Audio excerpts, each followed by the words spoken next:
Welcome to the CEN show, a place where we learn from the world's community. This evening, we have a nice young brother on here that I've been knowing for practically almost all of his life. And I'm proud of him for coming on here. So before I introduce him, I'm introduce myself. I'm Rasaki Maskani. Then I want to introduce our panel. We got Professor Amin Ra, our master teacher, and we have Brother Mashinda, our junior master teacher. And this evening we have a brother named Mosiah Garcia. This brother, I've been knowing him all of his life almost. And I'm just, I'm excited about him being on here. I met his father back in the early 2000s at his shop called Blessed Love. His name is Ross Bob, ran by him and his wife, Miss Kim. And they have a nice venue, and they have shows there with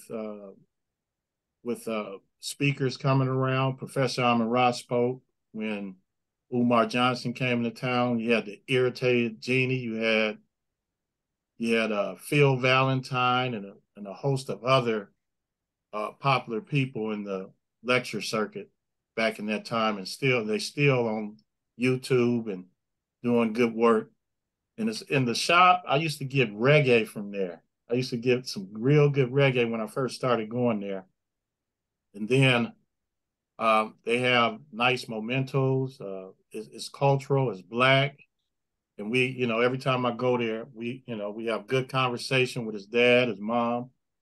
And it's just a nice family atmosphere. They do a lot of cooking there too. Yeah, it's called Blessed Love in Los Angeles. So if anybody ever in town, check it out. It's on Normandy and No. Vernon, the Yep. corner of Normandy and Vernon. Yep. Blessed Love.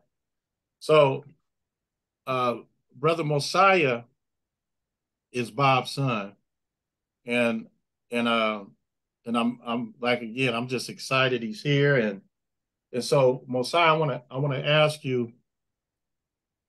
Um, well, let me just say this. Um, you're a year older than my daughter, and we were just talking about before we started that she came up there maybe when she was about 8 or 9 years old, and she wanted to interview your father. She interviewed your father for a, school project, and you said you remember that. Yeah. That was something else. Yeah. So that's cool. That was wow. That was about 16, 17 years ago, I think, something like that. We always watching when we're young. Yeah, so that's good. So what I want you to do is tell us a little bit about yourself, and then after that, you can go ahead and tell us about this title of the show, which is Who's Pulling the Strings? Right. And I want you to tell us about that, and then we can get into it. You can, do your presentation. Okay. We'll go from there. All right. Go All right. ahead, brother. So, as a brother has introduced me, I am Mosiah, named after my parents named me after Marcus Mosiah Garvey. I am 22 years old. I'm born and raised in Los Angeles. I am a second generation store owner of Blessed Love. That's been in operation for going on 25, maybe over 25 years now. Um, I do a lot of studying, reading. I make music, exclusively conscious rap music, West Coast LA sound. I produce my own beats. As of the last few years, I've been doing it. And I'm here to, my own mission, and as far as music goes, I feel like I'm here to reinstate the conscious rap music, as that's how it begun. And I feel like it's a shame that it's strayed off into what it has now. And this specific point ties into who's pulling the strings.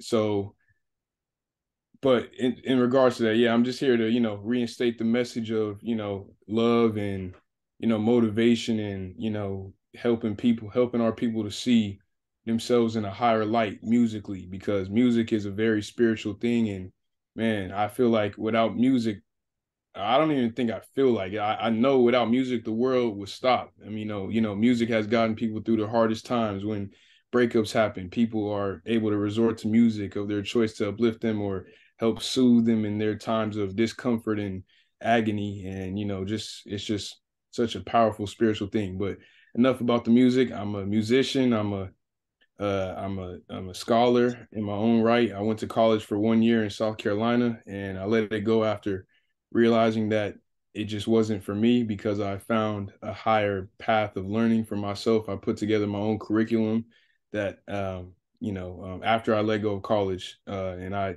pretty much made it a mission for me to be self-studied at home. And my parents, upon many things that they sell at their store, like reggae music and mixes and natural hygiene products and all that type of stuff. They specialize in selling documentaries. And actually, behind me, you guys can't see, but I have one of our cases with our master CDs, and they have thousands of titles of documentaries. So lately, I just been going through this case. I open up a CD, I put in my Xbox and just watch a documentary. And I just try to stay up on what's going on and, be enlightened.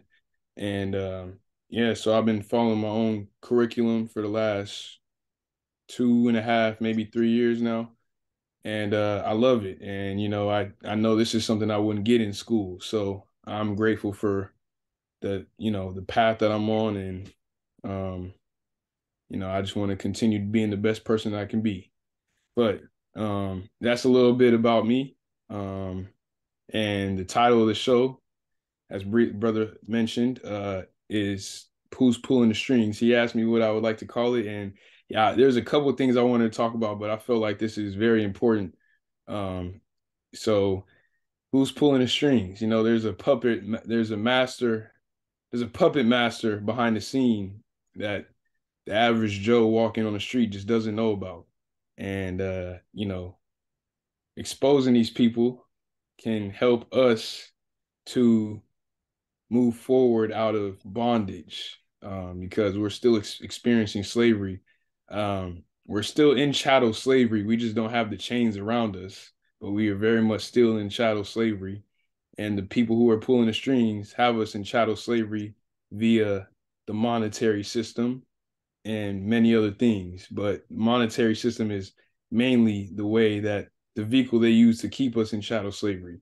And that's what I've come across in my studies, and especially in some of my parents' documentaries that they used to sell and stuff like that. And they have a lot of this information in some of their DVDs. So yeah, I don't know if there's any specific questions you want to ask about it, or if I should just go ahead and share what I've come across and learned. Or Well, you could tell us a little bit about it. I'm gonna go around. I just want to mention brother Greg Lacey is here. He Speak My Peace podcast.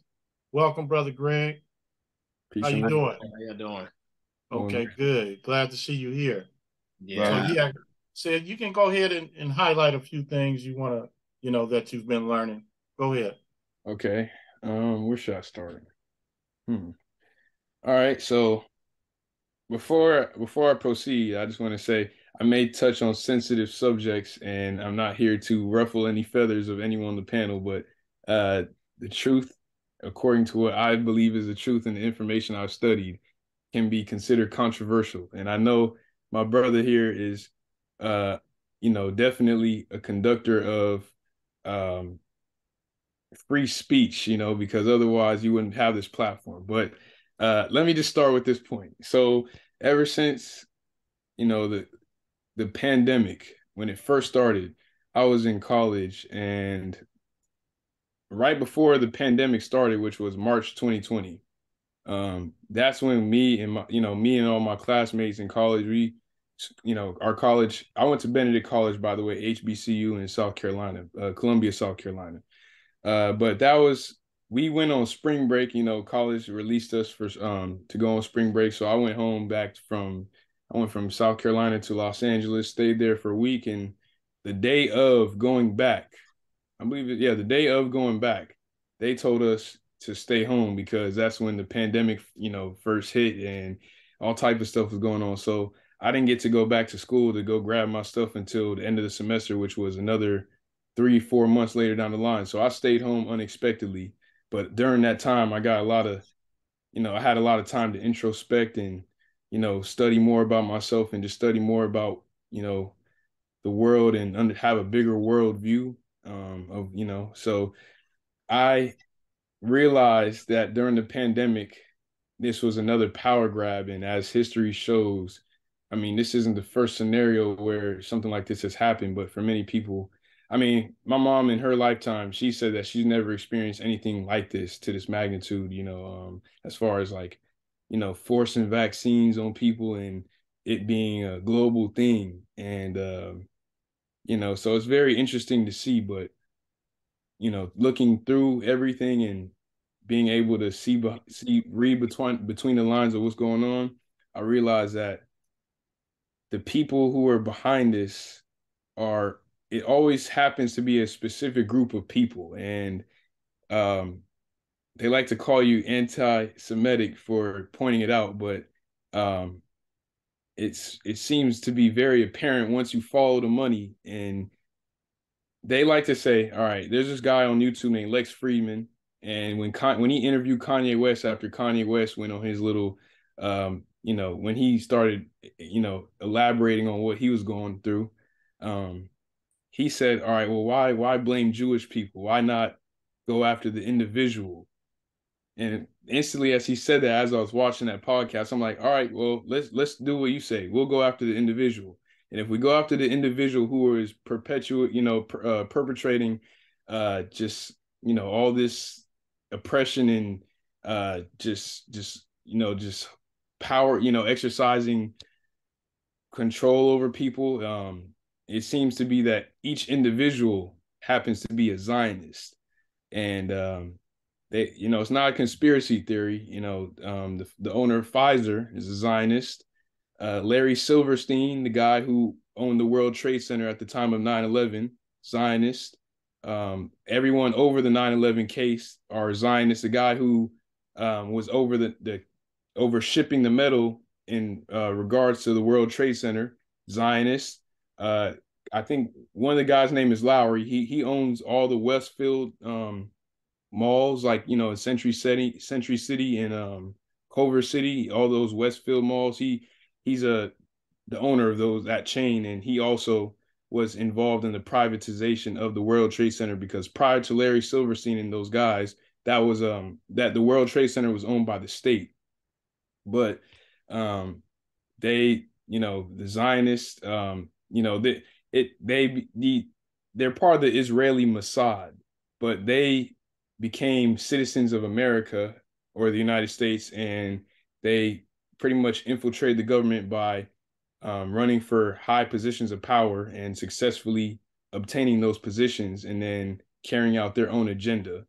And they acquired the World Trade Centers through their connections and stuff like that. And then, the rest was history from that point. But the point of 9/11 was, they framed it on Palestine and the Arabs, but that was pretty much so they can, of course, we know, go in to, they needed a reason for war. So they wanted to go, they used them as a reason, the Arabs, and they went into the Middle East, stole the oil, and they also wanted to be the military superpower in that region, which Israel is the biggest military superpower in that region. And So quickly, you said you said Palestine, or was it Iraq?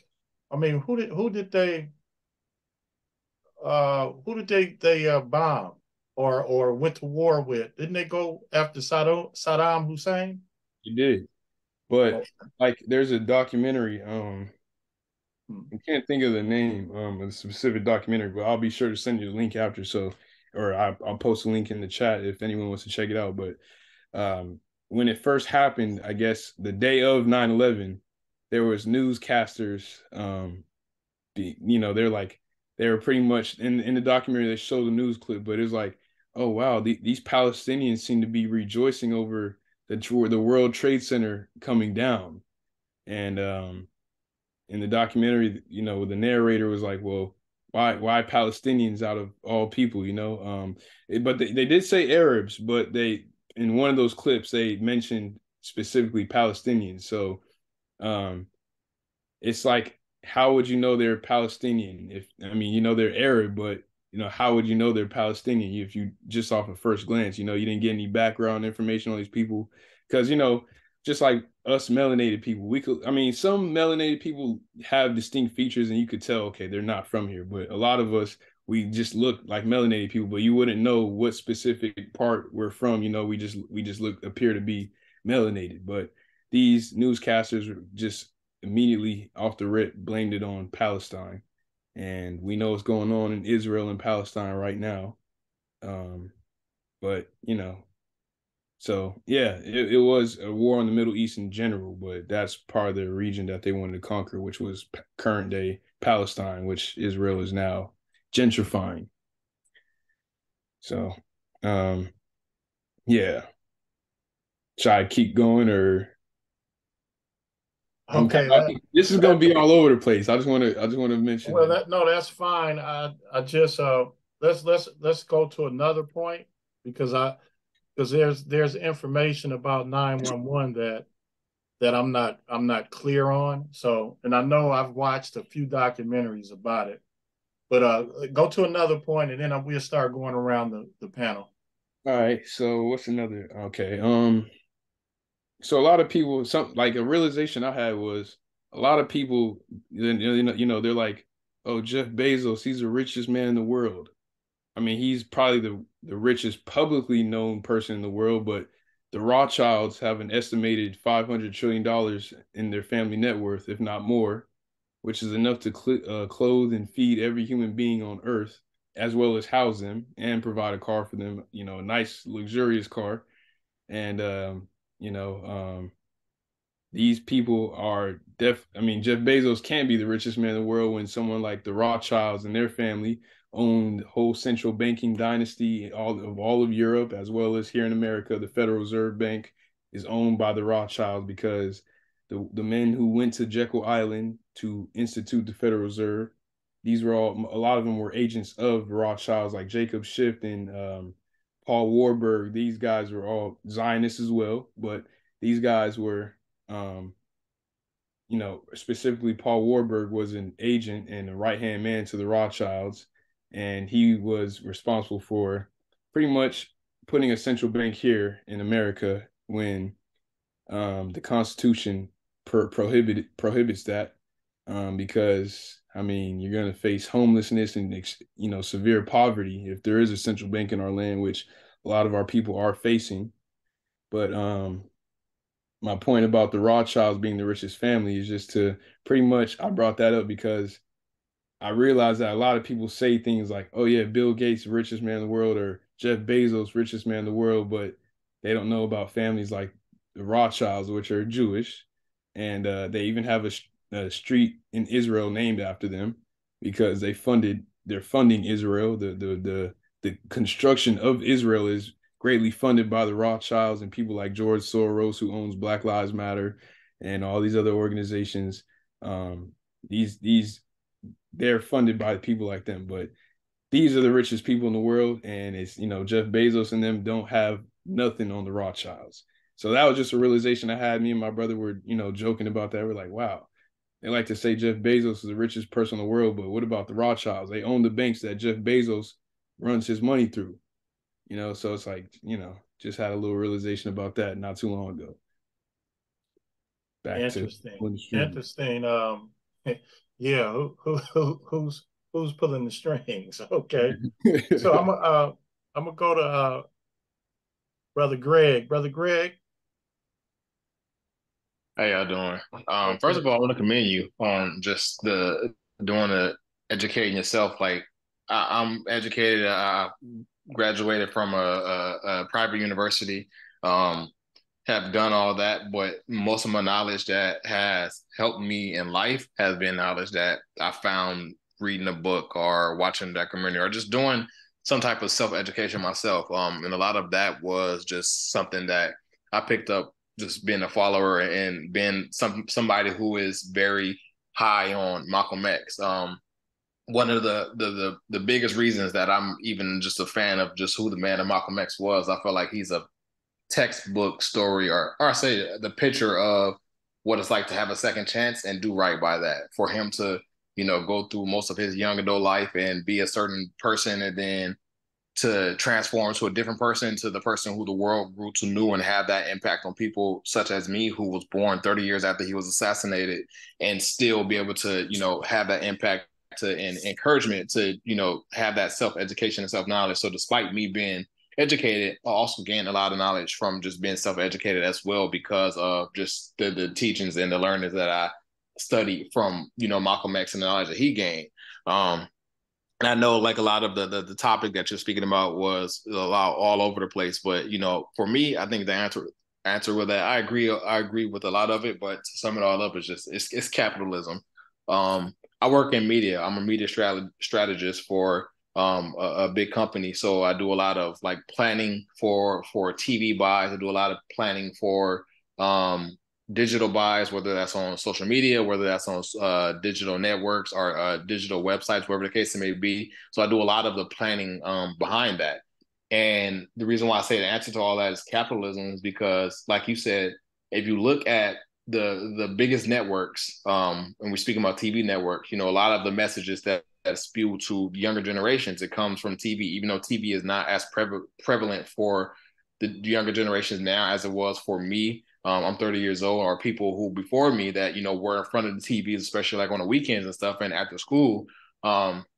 Those messages are still, it still can be very powerful when you have 5 people on all the major networks. If there's been many YouTube deep dives, there's been many TikTok videos to show to where, like, it may be one coverage of one topic and it's covered on, and I'm being hypothetical. Let's say one topic for one coverage is being covered on CNN, then it's been covered on Fox News, and then it's been covered on your local ABC News. And a lot of times those messages and a lot of times those coverage are the exact same as if they're verbatim following a script.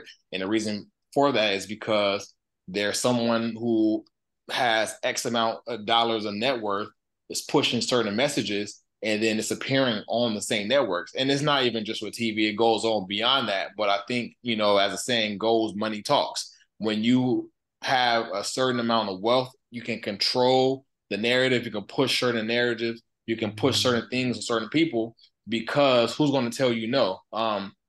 This morning I seen a video speaking about, Michael Jordan is getting ready to sell the Charlotte Hornets. Michael Jordan, most people know in America, is a billionaire, one of the few black billionaires we have in America, not one of the few black billionaires in the world, but America specifically, we don't have that many. Michael Jordan, a lot of his net worth came to be because of his ownership of the Charlotte Hornets. He bought it for, I believe it was like 100 million, and now they're worth, I believe, well over I think it's well over 3 billion.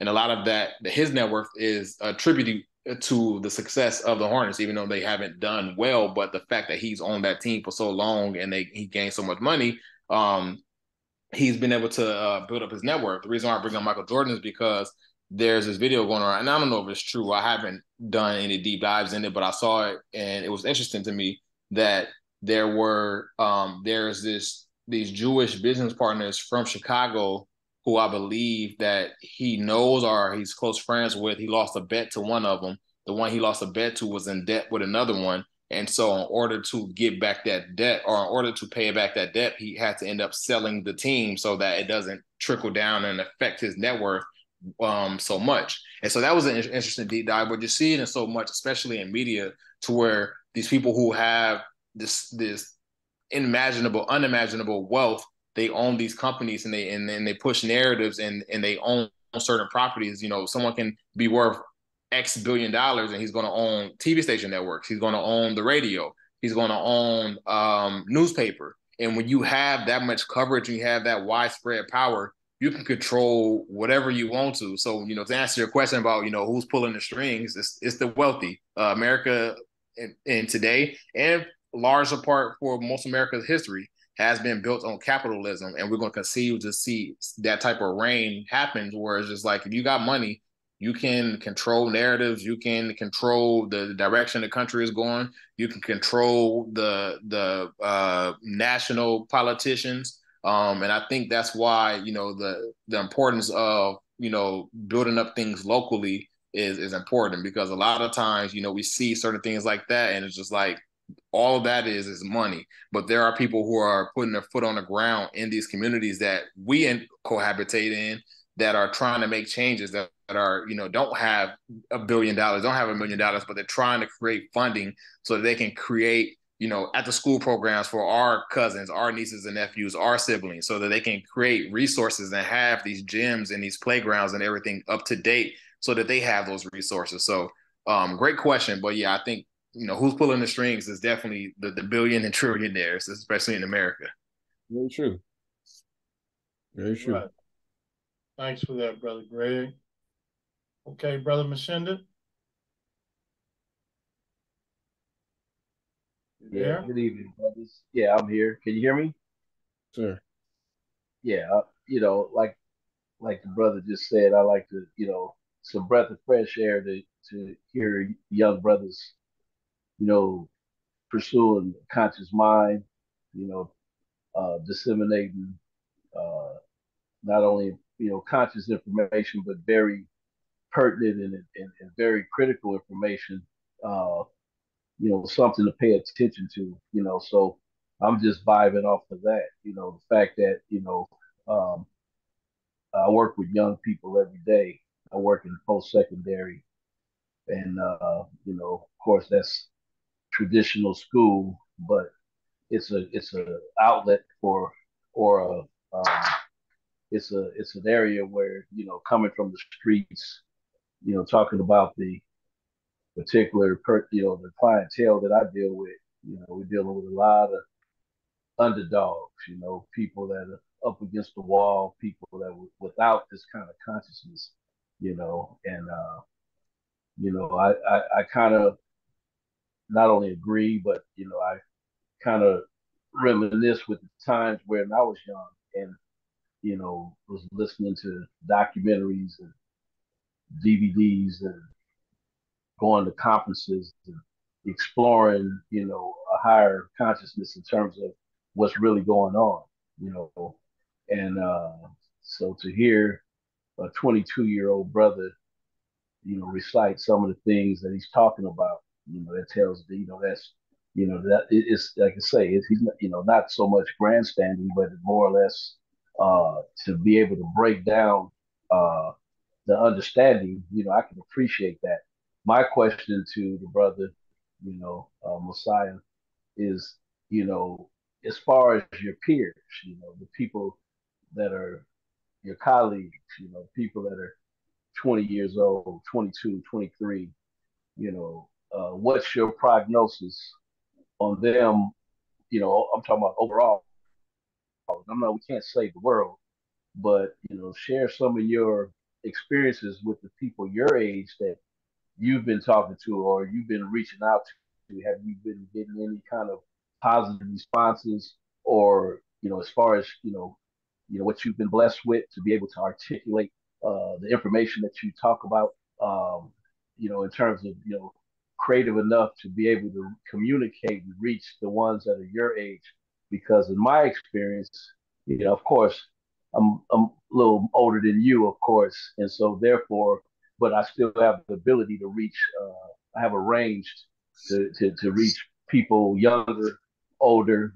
Age is really not a issue in my delivery, but I want to know your experience in terms of, and not saying that that's all that you cater to per se, or what your goal is, like as in your musical abilities, as far as uh, putting out that information. Of course, back in the day, I was listening to KRS-One and Public Enemy. Those are the two popping ones. Of course, Cube and Ice T and different people that I can talk about. But from your perspective, how do you feel that the people within your circle, or as far as your range goes, what kind of impact are we getting? Any people that are buying into trying to upgrade their knowledge base and want to because I noticed that it's a tough task for myself, in terms of but I've been successful uh, in it varies, from month to month, year to year, in terms of how many that I can reach or engage in the conversation where they're very receptive on a sincere level, not just listening, but really showing interest in like what we're talking about. So share that experience, like as you interact with people that's near your age, tell me some of the feedback about that experience, if you don't mind, in recent times.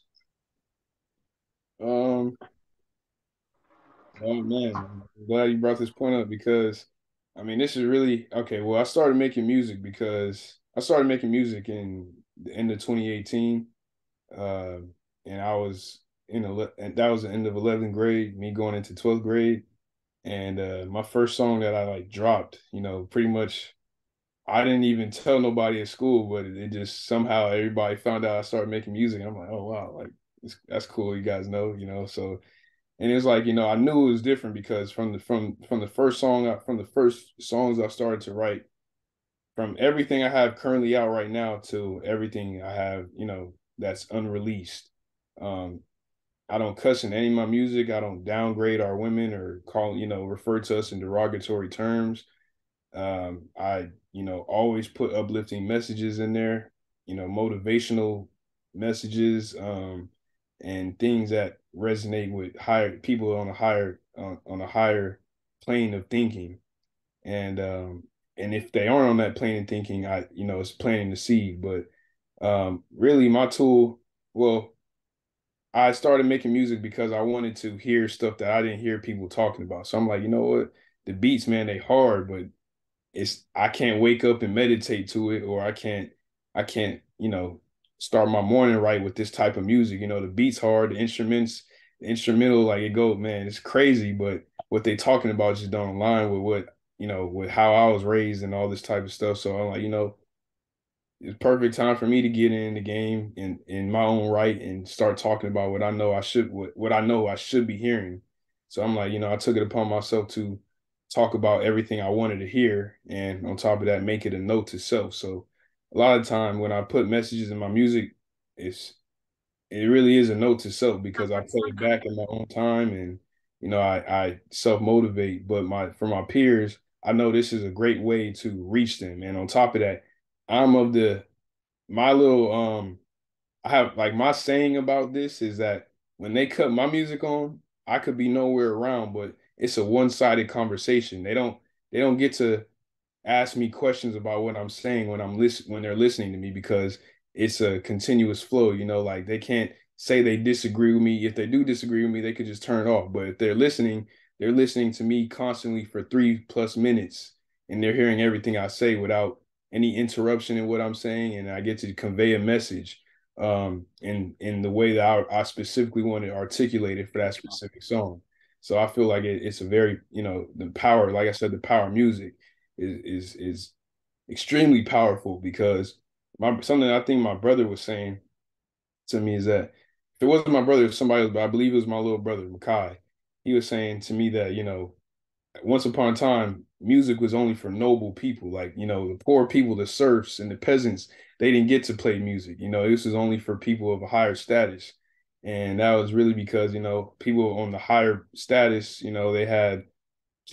were on a different field of thinking. They were on a totally different, dimension and stuff like that. And, they didn't want people on a lower field to enter, or I guess and the way I'm looking at it, contaminate what they believe to be sacred, or just even if they were gatekeeping, they just didn't want they they didn't want a certain people in that. But that really, for me, I think that was because it could have been mixed with a little bit of gatekeeping, but it also probably was because they just want to keep it as pure as possible, and they know the science behind it, and it's just really not for everyone to put their hands on because when everyone can put their hands on it, turn it into something else or corrupt it or just take it out of its sacred element. But music, the power, the thing behind music is very spiritual, and I know it even goes beyond this physical realm because the sounds are intangible. When you hit a key on the piano, like I learned that what makes a sound is something called sympathetic resonance, which is where you could pull a string, but that the sound is coming from an intangible source, which is the spirit realm. But anyways, the power of music, since it has the ability to pull strings within somebody, because we can make somebody happy, sad, uplifted, motivated. I choose to make motivational, uplifting music, rap music, because one, that's the way it started. We didn't start off talking about killing each other when we first put this music out for our people to hear. And everybody was coming, like people like KRS-One, like you mentioned, and these other brothers, Public Enemy. It's like when you hear them talk about something, the next group is like, dang, that was hard, man. I gotta come harder than that, man. I gotta put a hard message on that one. And so it's like infinite motivation. And my definition for motivation is motivation is I want to look on Twitter real quick because this is a very important point. I tweeted it because motivation is something that is infinite, that keeps passing on from our ancestors to us. But until I find that point, is to answer your question more directly, music is my means of impacting my peers, because I know they listen the beat selection I have, and now that I'm producing my own beats, I make the beats I want to hear and rap over. So I craft my beats a certain type of way to catch the ears of people, and then when they hear what I'm saying, then it's like they may not even resonate with it. A lot of it may be flying over the head, but if they hear one thing in it that plants a seed and they keep, they're like, all right, you know what, that's a hard song. I'm gonna come back to it and I'm gonna play it again tomorrow. It's like the repetition of them playing their songs is the message is subconsciously being ingrained in their mind. So over time, the seed may sprout and it might give them that epiphany that I'm hoping to give them. And it's always like I don't know. I'm not sure if you're familiar with the term Easter egg, but I like to put Easter eggs in my music for the people who are who really understand what's going on. It's like, dang, he's slick for that. Like I caught that. Like it's like only the people who have the ears to hear and the eyes to see can understand what that specific point was about. But aside from the music, um, I like to I in one of my first songs I dropped on SoundCloud, I put a bar in there and I said, Sharif of my squad, and I said the homies delinquents. And around that time I graduated from Dorsey High School, but a lot of my peers didn't exactly grow up with the teachings I had. And and I took it upon myself to share what I knew amongst my friends. And I could see that for the people I did consider brothers, um, I could see that a lot of it was flying over the head. But whenever I grow weed, I grow cannabis, many other things outside that. But I like to call myself an intellectual pothead. A lot of people don't agree with the lifestyle, but I know what it does for me and myself. And I'm a grown man now, and I understand the benefits of it, and I understand. I've weighed the pros and cons, and I've ultimately decided that I like what it does for me. And it puts me in my creative element amongst other things. But a lot of times when me and my friends would have, smoke sessions, I never took it upon myself to talk about useless things or, talking about gang banging or, the latest fashion or something. I always talked about something I heard my dad say. And I grew up hearing my dad say, cast the bucket. So I would theme a conversation around the blunt or around the joint that we smoking about casting the bucket. And they're like, man, what are you talking about? But it's like sometimes one of the homies in that circle will be listening intently. And I'm like, all right, I'm gonna focus on you then, because I see that you're listening out to everybody. And as long as I could walk away with at least just one person understanding what I'm saying or overstanding what I'm saying, I feel like my mission is accomplished because uh, this doesn't exactly equate to favorable publicity, but for lack of better phrases, it's just like what I'm saying might reach one person, and that person could reach 10 other people, and just those 10 other people could reach another 100 people, and it's just like, it's like it could spread like a fire. So, um, again, all over the place, but I hope that was able to answer your question. Listen, that was first of all, what I've asked. That was a masterful answer, and I Thank you. say that's a very masterful answer. It may be over others' heads, but I feel you on that. And yeah, brother. Yeah, I'm done. You broke it down pretty good. I'm All right, I want to share my thank you, good. brother. Love and respect, man. I really appreciate that, bro. I want to share the tweet. I tweeted, and my artist name is Zaya GHD. GHD is um, it stands for grinding hard. It has many different definitions. My god brother, who I've known my whole life, he's known me before I was born. He created this group, but he's a producer as well. A lot of my music I have out from early on is produced by him, and me and him are still working. But the groups has many different definitions, but among the many definitions, it for me it means grinding hard daily. Got to have dreams, got to have dedication, got to have drums, because black people are us melanated people. We love bassy music, and something I learned from young Pharaoh is that our bone density is thicker, which is why we love.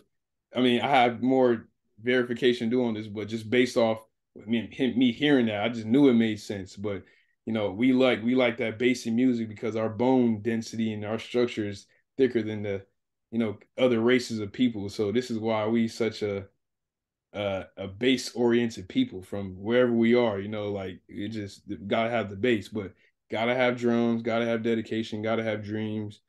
Um, so yeah, Zaya is the last four letters of my name, Mosiah, SIAH, and it's funny because I as I started to really study, I started to realize that I would restate a lot of the stuff I studied in a very unique way, which started to become like my own philosophy because the way I'm saying it is original. But I've obviously learned all this stuff from ancient sources and elders and stuff like that. But I'm saying it in a very original way. So I created my own philosophy, and the philosophy is called Zionism. So it's called Zionism, and my brother Makai, my little brother, he is the first Zionist. So my dad is the second Zionist, and it's funny because when people become Zionists under my philosophy and study what I share and tweet to the people on my social medias, um, if they're not familiar with Zionism, it's going to be like they're going to get either two definitions because they can understand what my philosophy, which is Zionism, is the teaching of Zaya, which is me, and then this will also lead them to the potential rabbit hole of the actual Zionism, which is what's going on with who's pulling the strings.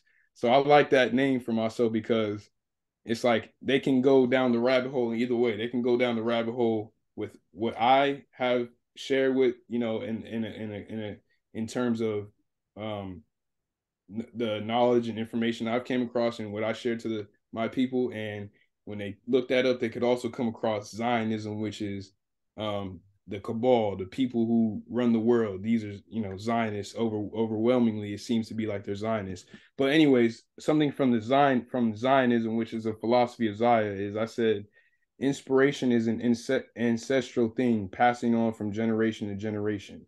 And I kind of got that from a conversation I was having with my friend because I was talking about, I was saying that um, when we say we are the ancestors, I've realized what makes us the ancestors is really the teachings and the mindset we got from them, because what made them their ancestors is the teaching and mindset that they got from their ancestors. So it's really the mindset that makes us the ancestors. And when spirit lives on, the only thing a spirit can engage in is thinking. The first law of the universe is mentalism, and it means the universe is mental, all is mental. So the spirit, uh, spirit, the only thing a spirit can engage in is thinking. And through the thinking and thoughts and teachings of our ancestors, that they passed on to us, they've implanted their spirit in us. So that is what makes us our ancestors, in my opinion, and what I've like the realization I've had about that. But yeah, I just realized I got that from I got this tweet that thought from a conversation, and as well as I was just listening to some Peter Tosh late night, and it was a full moon out, and man, the song I was listening to was Johnny Be Good, and man, that song, just the way that song phases out with the snare and the reverb and all that stuff, man, it just, man, pulled some strings within me. And I'm like, man, I got to go make a beat. And I'm like, so I made a beat, and I'm like, man, all this because of inspiration. It's like this beat that I made came from me listening to something from Peter Tosh. Peter Tosh is no longer with us, but his spirit was implanted in me in that specific moment. And that's how I came around to form that beat. So, I straight off right there a little bit, but that just had to share that with you guys because I felt like that was important. Hey, man, you're doing great. Just keep it up. All So, right. Appreciate it. Professor Rock, you on mute. Appreciate what's been said, if I understand correctly. First, about the got in, um, deeply appreciate your presentation, Brother Mosiah. thank you. And definitely love your name after Marcus Garvey, Mosiah. And then second, I really appreciate your mother and father. I met them a couple of times, more than a couple of times. I spoke at their facility a couple of times, maybe 3, and have a high appreciation for their contribution to our consciousness, lifting the consciousness of the people, not only through having programs in the back, but also for what they do with regards to advocating good health and nutrition and cultural awareness and consciousness and practice. That it's one thing to think about your culture, it's another thing to practice it. And it's one thing to study it. It's like swimming. Study swimming all you want, but eventually you got to jump in the water.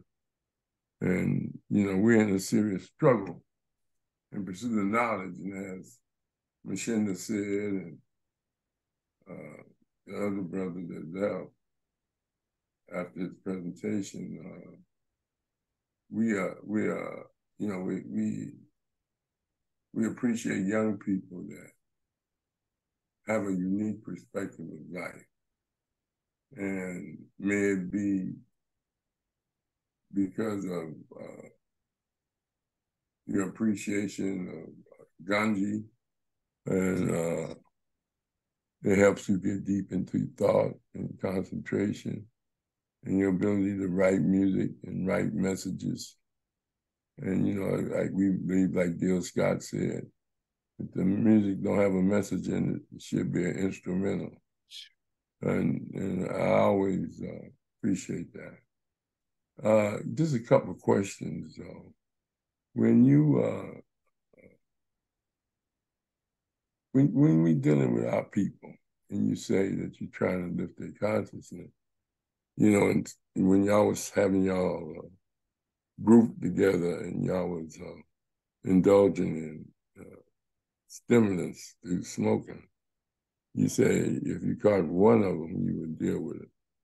How do you see our condition? What do you think are the main issues of young people? And when I say young people, I'm talking about maybe youth all the way up to young adults. Youth is somewhere like birth to 12, where there's infants there too when you come to birth. Then you have other people from 12 to 18, and young adults, and then, it comes in. But what do you see as some of the major issues our young people face? Well, first off, brother, I want to say thank you for your expression of gratitude to my parents' contribution to the community. I appreciate all you guys on the panel. And what I've noticed is, well, one, I realize that I'm privileged. I'm lucky to have the parents I do. Um, and that right there is my observation of what the root cause of our dysfunctions are as a community, especially in the people my age, or when I was going to high school. I noticed a good amount of people that I was in class with, they had no respect for their elders. And sometimes I would be guilty of hanging out with them, but if we ever got in trouble at school or anything like that, I was never the main one causing trouble, but just by being guilty by association. Because I being going to certain schools, in my own opinion, I'm one of a kind who has a certain knowledge, but I'm just around everyone else. The people I did hang around, a lot of them were good people, but some of them were a couple bad apples. But I never went down their road. But anyways, um, sometimes we could have, like, for example, maybe we got caught smoking weed at school or something like that. Uh, some of them would have took it too far and started cussing out the principal and stuff like that. Whereas, me, maybe uh, I humbly, asked for some sort of, um, I wouldn't say forgiveness, but I just showed them that I'm not here to cause problems and, you know, wrong time, wrong place, but this isn't me. And I've never really got caught smoking weed, but that's just an example. But during my school days, but just like an example like that, or even when back when I was in high school, I would go use the restroom. There would be kids shooting dice in the bathroom when they're supposed to be in class. I'm just there to go use the restroom and come right out. But maybe staff heard, the dice game going on in the bathroom, and they're like, all right, everybody come out. And, you know, then I see what's going on and how the kids respond to the staff who are, doing their job, and, they're cussing them out and just have no regards for um, the right time to speak, or it's just a reflection of their parents, or their lack of parents. And on top of that, it's a lot of social peer pressure. A lot of people, as I've come across, and I started to read the Bible more, from a natural law perspective, not to be religiously indoctrinated, but the Bible is a great book if a lot of people can metaphysically read the book.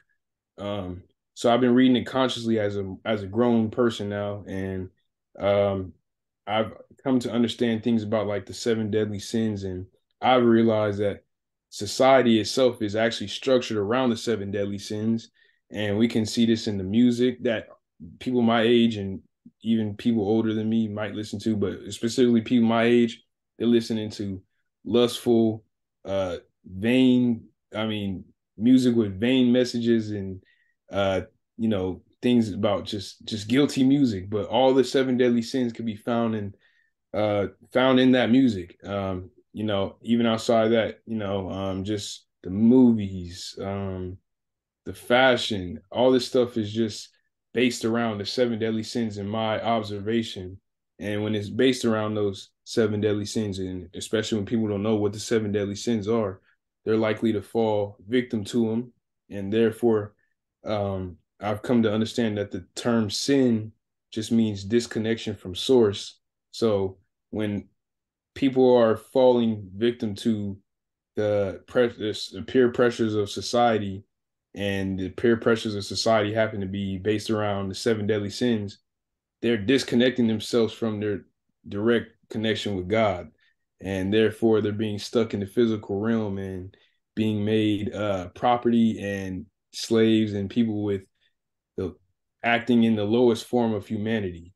And I've identified that as a problem. I've also identified that another problem with people my age is that, I mean, and especially in school, we're being led astray. We're not even taught civics or anything like that, or just we don't even have a basic understanding of law. And this country was founded upon William Blackstone's commentary. I mean, as far as like America goes, it's founded upon many other things, but as far as like the legal system goes, it was founded upon William Blackstone's commentary from England. and the Bible. And William Blackstone's commentary is just a lot of legal commentary from England and the common law and stuff like that. But if we're in a country of laws, a nation of laws, you would think that school would teach you the basics of law, and no one could even, especially people my age, we don't know what the difference is between a statute and an actual law. We don't know what the difference is, but we don't know our rights, and people. Would you say some of us don't? Not all of us. I mean, there are people in law school, and some young people start out early studying, but I'm going to get past that. The other thing is, when and you have a vision, where do you want to be 5, 10 years from now? And when you want to be, I know you're an entrepreneur with your family, but are there any other aspirations you have?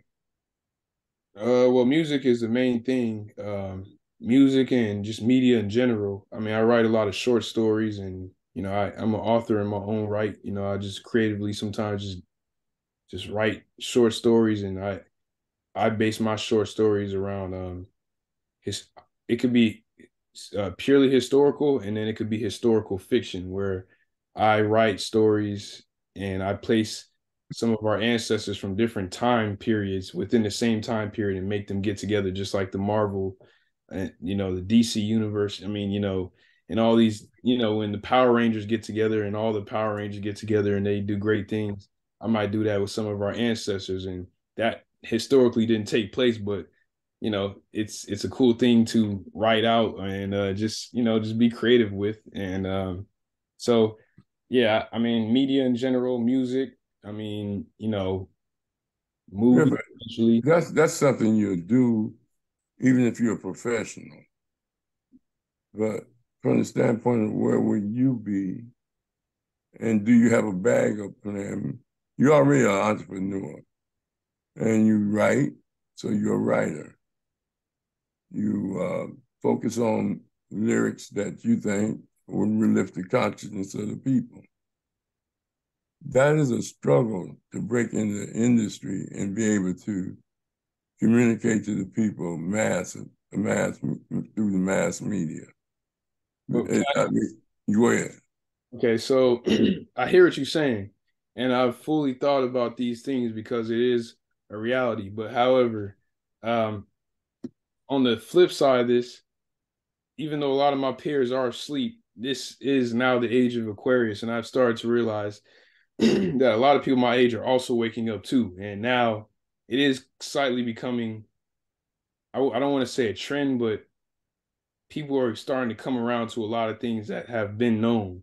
Like, for example, my parents' documentaries. I mean, the documentaries my parents have sold in the past at the store that are on DVD are now somehow uploaded onto social media. I'm like, wow, I used to grow up seeing that documentary on TV and like no one knew about it, but now people are sharing it and it got 50,000 likes and 1,000 comments and people are all agreeing with what's being said in this period. So I see that there's a hunger for knowledge amongst people my age, in my age group at the same time, and I'm kind of I'm paying attention to that, and I'm seeing that there is somewhat a market opening up for people who don't want the propaganda and don't want the extra lies and you know BS and stuff like that. And legacy media is starting to lose its credibility amongst a lot of my people in my age group are starting to realize that. So I'm not sure if you're familiar with someone named Andrew Tate, but he is one of the most searched people on the internet right now. And even the United Kingdom, or the government of Britain, they had to pretty much tell all, the youths, like probably with middle school age, to, hey, don't listen to this guy. We got to re-educate you guys because he's indoctrinating you, and you must, just listen to the government because what we're teaching you is the right knowledge. Don't listen to Andrew Tate because, of course they demonize him, but he's pretty much making young men understand the truth about not only their nature as a man and the true masculine role that they're supposed to play, but just what it is to be a great asset to your community and knowledge of self and becoming the best man you could be. And the government of England tried to, they even locked him up right now for it, as we've seen with many of our elders. But he's a former UFC boxer, so he has a lot of followers. But anyways, not to veer off, um, I know that the legacy media has a monopoly on media, but now through social media and the individual narratives that we have, like brother here, brother, are you going by? I know you by Rigo, but what am I supposed to refer to you? Rasaki Maskani. Rosh Rasaki Maskani. Silent H. Ascani. Okay, so um, so hit with this platform we're on right now. This Zoom didn't exist a couple years ago, or however many years ago. But now that platforms like this allow people like me and other people like you and people like us to express our ideas. And who knows? I mean, this video could get millions of views. You just never know. And the way brother is being very consistent with his videos, over 200 videos. I mean, this is what people are looking for. They're looking for constant content that's being uploaded. And for the people who are truth seekers, there's a big market opening up for this lane. So I just want to leave it off on that there is a market opening up for the truth seekers.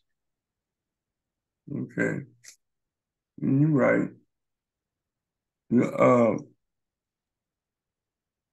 you have a process by which you speak and perform your music in certain gatherings, or are you booked by an agent or booked by your parents to go out and talk to young people, or just talk to the world, because you have a world view? Yes, sir. Well, I haven't taken advantage of opportunities like performing at the events that my parents throw, even though I have, you know, I'm, I'm, I mean, that's something I can easily do. I just haven't taken it upon myself to capitalize on that opportunity. But especially also because at the time I didn't have, I mean,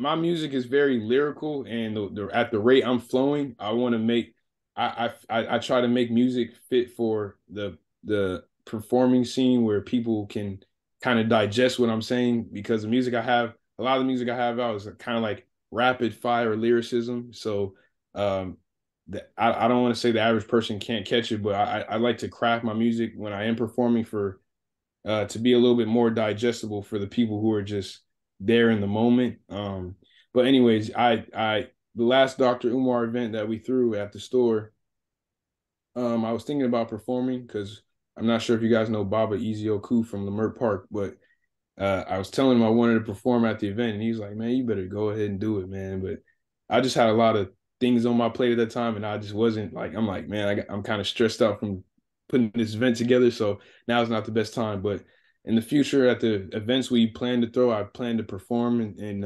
definitely showcase some of my music. I performed at my brother's album release party. He now lives in Hawaii, but he did an album release party on his 23rd, no, I'm sorry, 27th birthday, I believe, out here in Lamert Park 2 years ago. And he asked me to perform live there, so I did that. But really, since then, I haven't done much performing, especially because I'm in a phase musically where I'm kind of recreating myself, and it's still always going to be conscious music. But in my own opinion, the music the lyrics I'm putting now is even more, is more is more consciously potent now, especially with the studies I've done now. And so due to that, I haven't dropped anything new in a minute, and I haven't performed in a minute. But I plan to get out there full time soon, and I start dropping everything soon and all that. So This is my last question. When you talk about the oppression here and the lack of the appearance of the lack of, like you use the example, some of our youth don't know the difference between a statue and law, something like that, used like that. Do you recognize that African people introduced law to the world, and justice? And when it came to music, I mean, we introduced music to the world. You can't be the first people and don't do that. You see what I'm saying? True. So I just want to just get you to see that, irregardless of what the Europeans do here, Malcolm X said his democracy is hypocrisy. Dr. Karenga said he don't have the right to judge nobody or put nobody on trial. And he could criticize Russia for human rights violations, but he won't criticize Israel for what they're doing to the Palestinians. So only people believe him is him. And that's why it's very important for us to listen to you young people and your deep vision and your courageous thoughts and words. That's it, Rashiki. Well, but before you, just on that note, just as you said, it's important for you, the older people, to listen to us.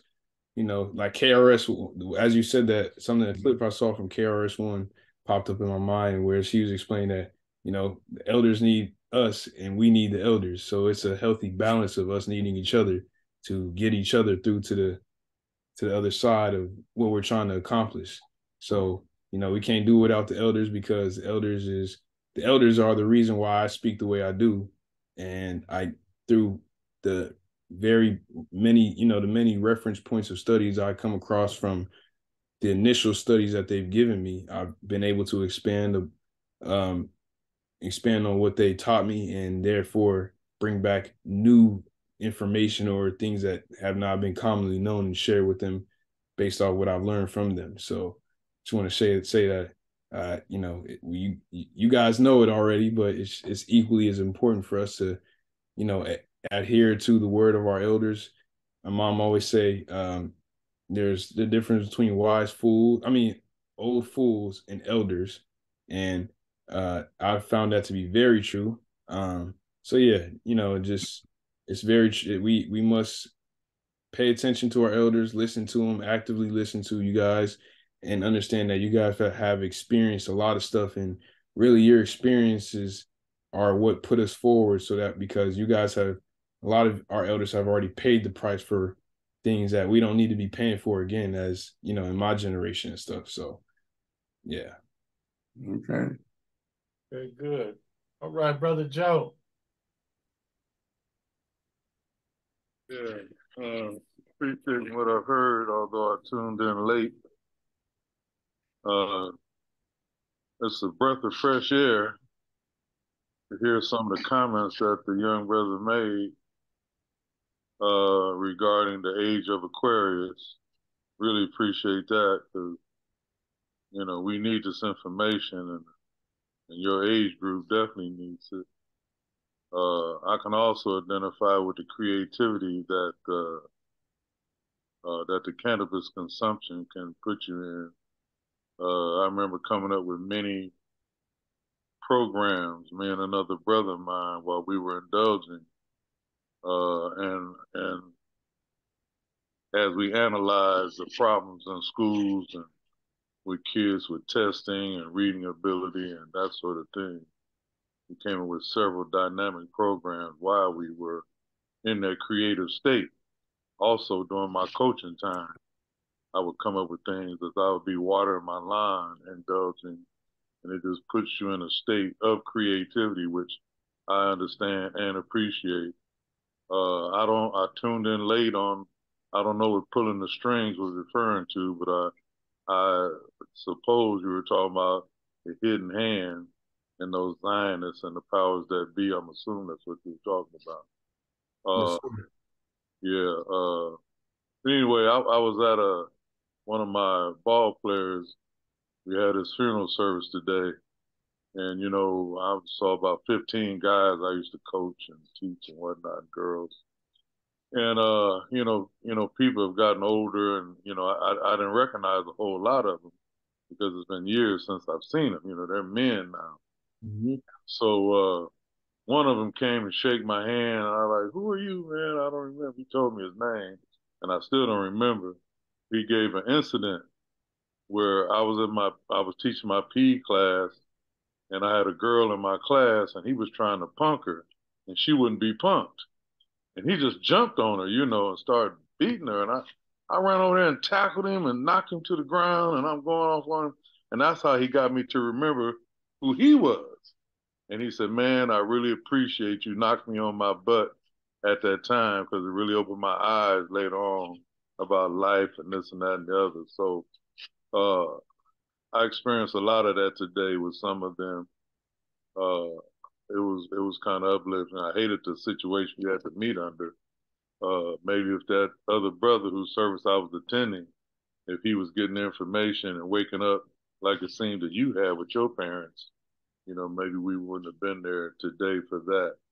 But anyway, appreciate what I heard. I hate I missed the beginning of it, but just want to make those comments about some things that you said. That if you just reach one, and then that one could put 10,000 to flight. But if you will, I'm kind of late on my Bible stuff. I read it about 3 times as a Christian, but could you mention those 7 deadly sins that I seem to have forgotten? Yes, sir. I did. Oh, you said, can I mention them? Yeah. Okay. All right. I know lust, fear, guilt, sloth, gluttony. I know the five, and there's two more. I always seem to forget these two, but whenever I see them, I know them. But I know them. Okay, lust, fear, guilt, sloth, gluttony. Um, Envy. Say again. Envy. Envy. Yep. And there's one more. Okay. There's one more. Dang, it's like it's always these last two, but Was fornication one of them? I don't think so. say it again. Was fornication one of them? No, I think that'll fit under lust. All right. Right I on. gotta look it up. Because I now And, and another thing, what is the business that your parents have? I didn't catch that. it's called Blessed Love. It's on the corner of Vernon and Normandy. And we sell all types of stuff from documentaries to reggae mixes and you know natural hygiene products, books, Okay. and many other things. Okay, Corner. so 7 deadly sins are actually lust, gluttony, greed, sloth, wrath, envy, and pride. Okay. And you Okay, said that's on the corner of Slauson and Normandy? I know. Vernon and Normandy. All right, gotcha. Appreciate it. All right, brother. Thank you, brother. All right, man. You are a breath of fresh air, brother Mosiah. You and the brother Greg Lacey. He's 30. You 22. I say if we keep getting young brothers like you, we gonna be all right. Yeah, we're gonna be all right, brother. Future is looking pretty bright when we have conscious young brothers that's willing to think and do things in a manner that they should. So I really appreciate it. Is there anything else you want to leave us with before we do our pause this evening? Um, yeah, just to tie it back into who's pulling the strings is, I mean, each day we live in our houses and are caught up in our own agendas. These people are creating plans for us to live out, just like the Federal Reserve was a plan that they wrote down on paper from their minds, and we are all now playing with monopoly money that is no different from the monopoly game board, and therefore being financially enslaved by it. But something that I found interesting is that the World Health Organization is actively trying hard to pass a global pandemic treaty, which is where they will have the authority And the pandemic treaty, a lot of the treaties that they passed in the past are not legally binding because they're just looked at as suggestions. But now this treaty that they're trying to pass is going to be legally binding upon the United Nations, I believe, and through the United Nations, all these countries have a seat at the United Nations, and they'll be um, mandated to follow these guidelines and regulations or whatever. But the pandemic treaty is where the World Health Organization can declare what is a pandemic and how to best go about dealing with it. And they say that they have our best interest, but we know they don't. So nothing good could come from this. And on top of that, we're losing more sovereignty with each treaty they pass, and which with each thing they pass like this. It hasn't been getting much coverage, of course.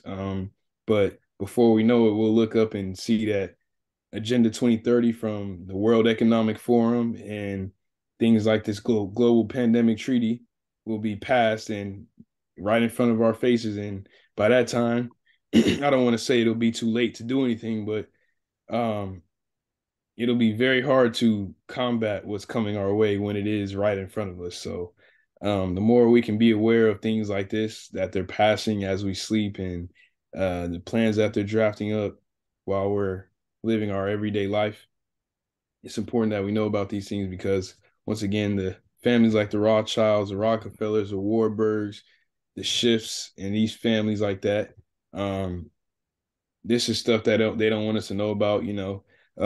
Something my dad also been talking about a lot recently with me is the fact that they killed Gaddafi around the time the pyramids were aligning with Orion's belt, and didn't they had more coverage on the media about what was going on there, and that was pretty much um, I believe a cover up to pretty much make sure that the people didn't witness the pyramids aligning with the stars, because that would have had um just celestial effects upon us in the most positive of ways. So it's just like they do things to pretty much keep us distracted from uh total alignment with our higher selves, and they pretty much keep us from merging our ka and our ba and by any means necessary. And I definitely, through my means of social media and my platform, I always do my best to share information with my peers and stuff like that, and let them, help them to be aware of what's currently going on that is not being covered by the legacy media and other outlets. So, yeah, who's pulling strings?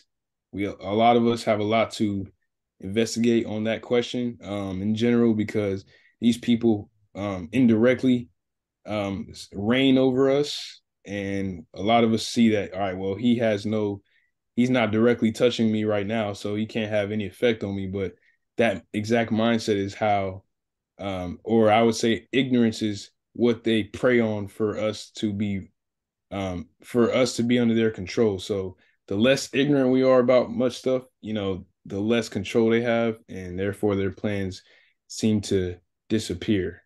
The more aware and enlightened we are. So I'll just leave it up on that.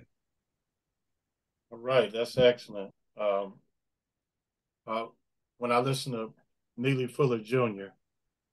and I kind of summarize what he's talking about, and when we're being constructive, it's like the kryptonite to white supremacy racism. Mm-hmm. So we keep doing constructive things like you're doing, we're gonna be all right. Professor Rob, what is that saying you said?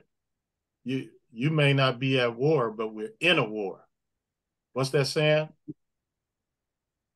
You're on mute.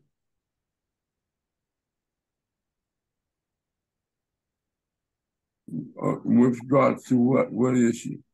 No, I'm just saying, on the line of what he's saying, you say you may not be at war, but we're in a war. Is that true? Yeah, that's tradition. That's tradition. If you ain't struggling, you ain't doing nothing. Mm-hmm. President Douglas said that.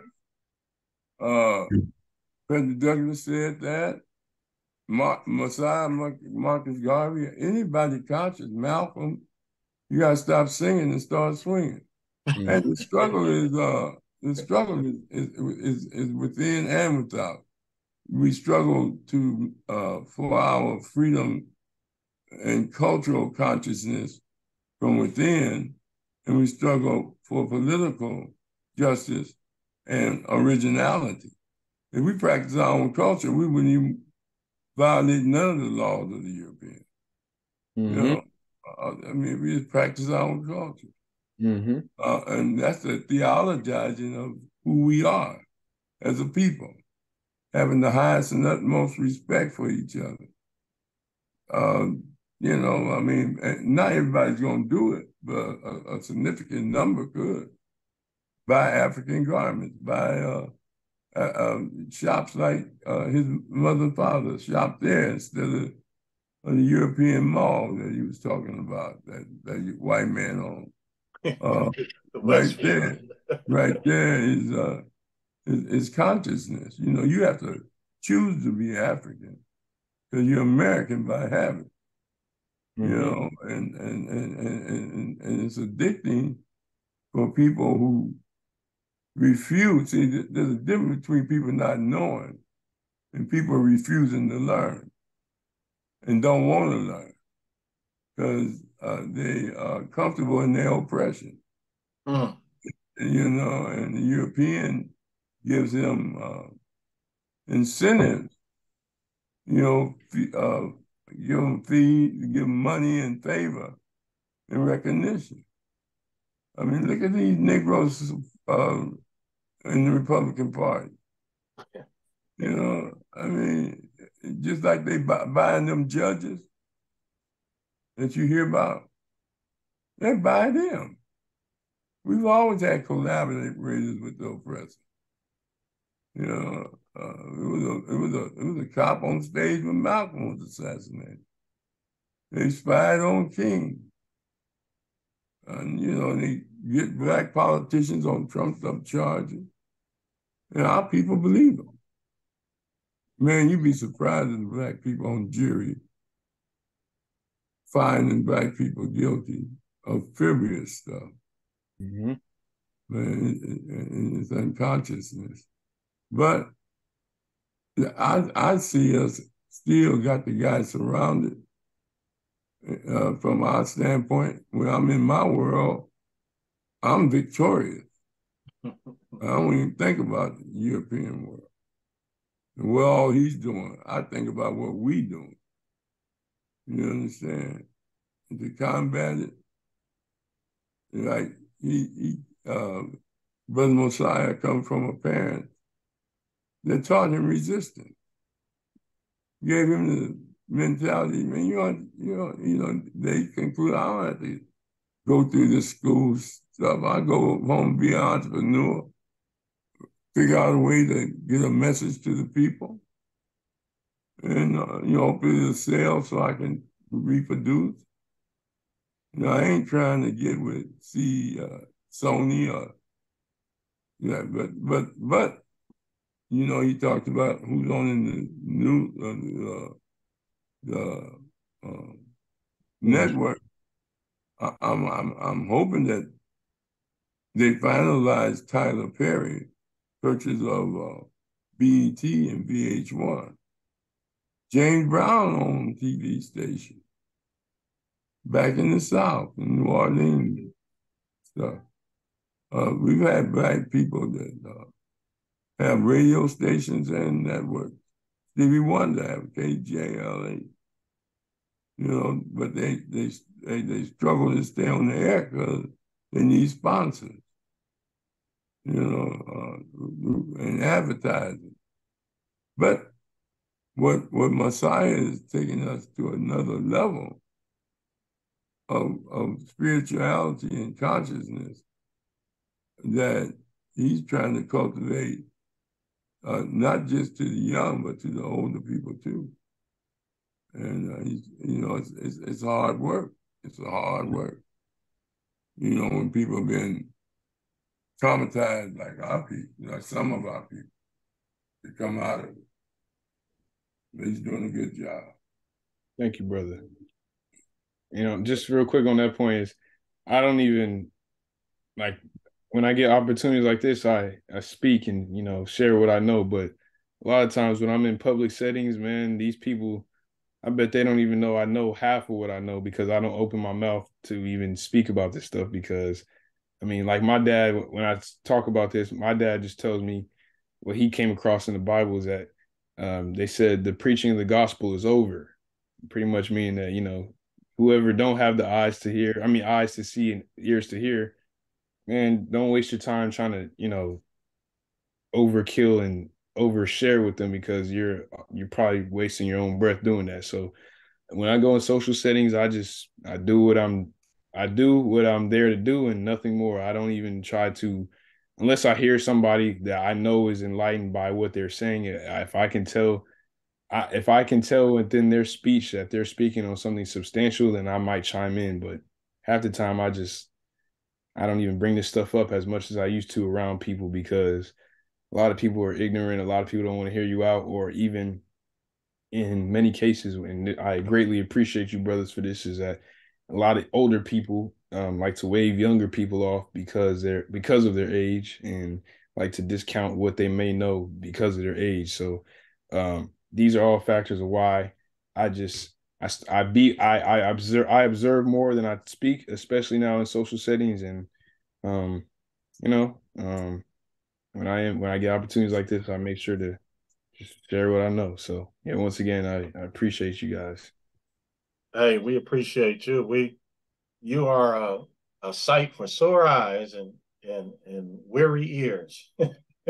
We need to hear that the work we do is being done at the level you're at as far as age. So you're just an extension of us, like you were saying. Mhm. And man, hey, hats off to you and your parents, man. You keep doing what you're doing, and you know, hey, nothing but praise, nothing but praise. And I one more appreciate. thing, brother. Sorry Yeah, to cut go you ahead. off.